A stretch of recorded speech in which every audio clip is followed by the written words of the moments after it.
Let's dive right into this explainer because your textbook was likely written with AI help. We're looking at a massive, rapid transformation happening right now in educational publishing. And if you think textbooks are just those static, heavy stacks of paper you haul around in a backpack, well, get ready to have that assumption completely flipped. The very materials we rely on to learn are fundamentally changing right behind the scenes. Think back to the last time you bought a textbook. If you've ever felt the absolute pain of dropping $200 or $250 on a book that literally becomes obsolete in 2 short years, you are actually sitting right at the center of a massive technological disruption. Asking if a machine wrote your textbook, that's not sci-fi anymore. It is the everyday reality of modern academic publishing. To really get why this is happening, we have to look at the scale of the market. We are talking about a $13 billion annual industry. Historically, this space has operated on a very slow, incredibly resource-intensive, high-cost model. It typically takes years to write, meticulously edit, print, and ship these books. But that entire legacy system built up over decades is being completely upended overnight by generative AI. Just look at the absolute contrast in these numbers. It's wild. Traditionally, a textbook takes anywhere from 18 to 24 months to develop, and it can cost a publisher up to $2 million to finally get it out the door. But AI-assisted platforms, they are generating curriculum-compliant materials in 3 to 6 months for just $50,000. By calculating the statistical probabilities of word sequences, these systems can instantly generate core text, practice problems, the whole shebang. It's a fraction of the time and a fraction of the cost. It's a total game changer for the business model. And with staggering economics like that, school districts are obviously paying very close attention. Take Lincoln Unified, for instance. They reported slashing their curriculum costs by up to 70% just by swapping out expensive traditional books for localized, AI-generated materials. These digital resources can even adapt in real time to what students actually need, which makes the financial case incredibly compelling for budget-strapped schools. Let's look at a fascinating real-world case study from UCLA. Professor Zrinka Stahuliak used a digital platform called Kudu to turn her personal lecture notes into a $25 digital textbook for her comparative literature course.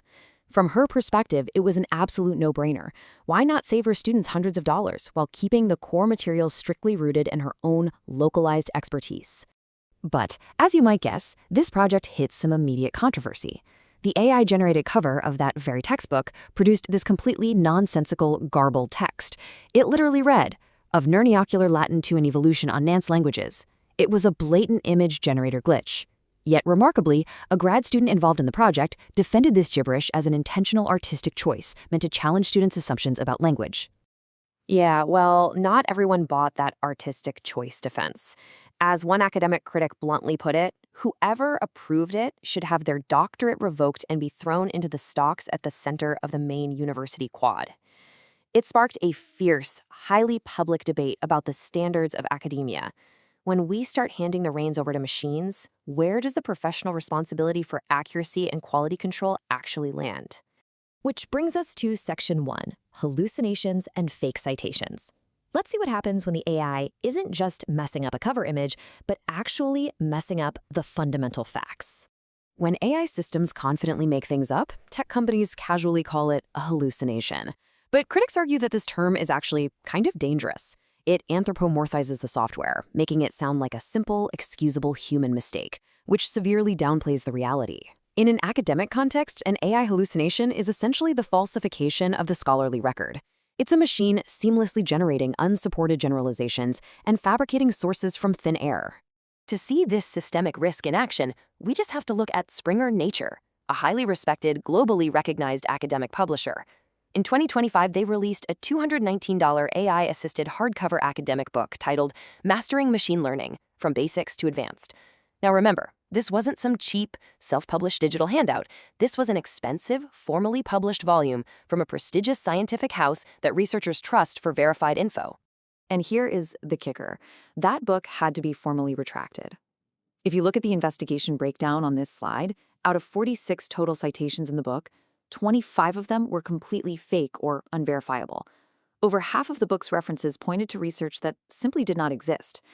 The AI confidently invented the citations, and the human editors completely missed it, permanently publishing phantom research into the academic record.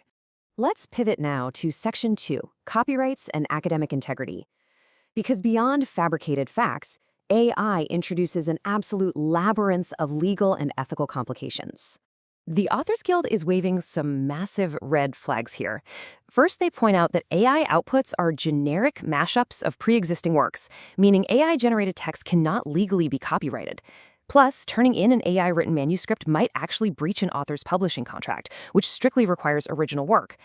Add in the deeply problematic fact that large language models are often trained on pirated books, and that feeding your manuscript into a chatbot exposes your confidential drafts to the public domain. Well, you have a massive legal headache on your hands. So how is the industry fighting back?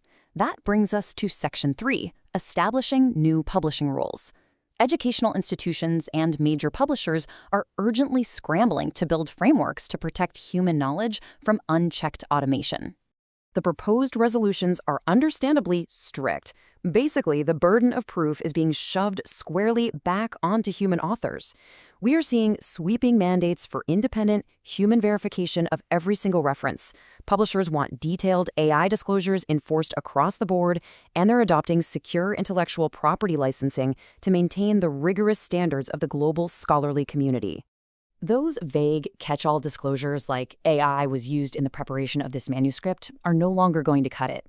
Publishers like Taylor and Francis, alongside major scientific societies, are demanding what's called a structured, faceted attribution model.